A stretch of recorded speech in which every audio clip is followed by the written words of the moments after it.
classe. D'accord.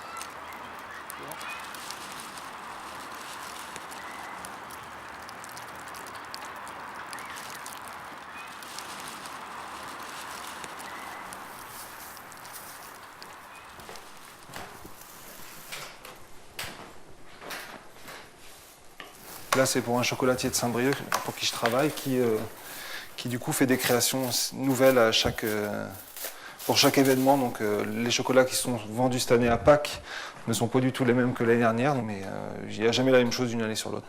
Donc du coup, il m'appelle systématiquement pour photographier les nouvelles créations.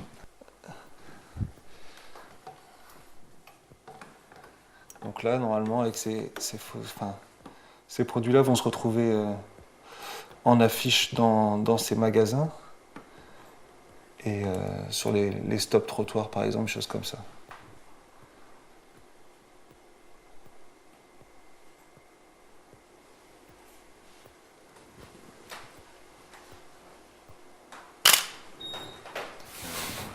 Là, je vais nettoyer en fait les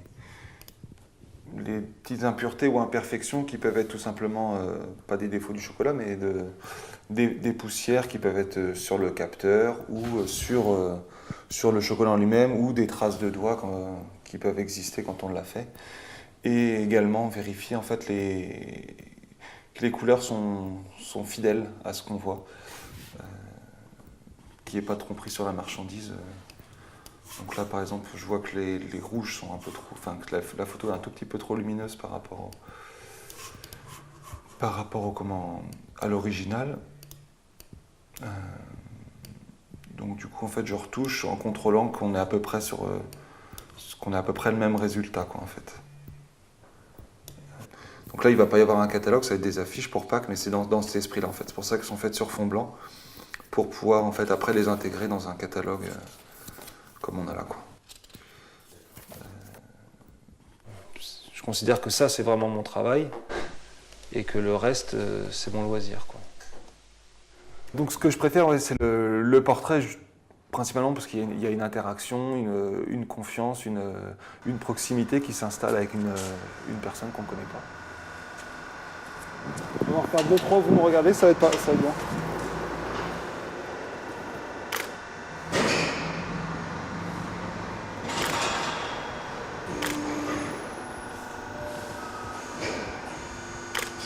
Merci. La commande, c'est de mettre en valeur les salariés de l'entreprise via des portraits en noir et blanc en situation, donc pas du tout des conditions de studio, mais vraiment on est à mi-chemin entre du reportage et du portrait où on doit vraiment les prendre en situation. Donc là, on a 3 portraits, donc il faut que les 3 soient efficaces si on veut pas qu'il y en ait un qui... Enfin, celui-ci va forcément ressortir plus, mais il faut pas que les 2 autres se retrouvent trop absents, en fait.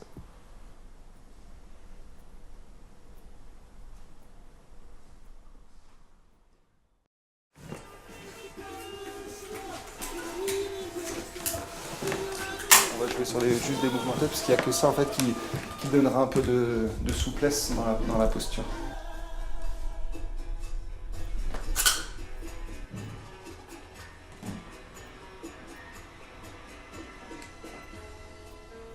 Voilà, parfait. Allez. 3, 2, 1. Ça marche bien. Allez.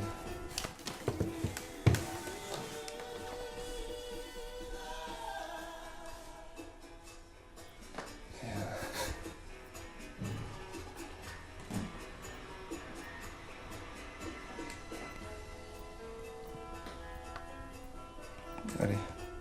3, 2, 1.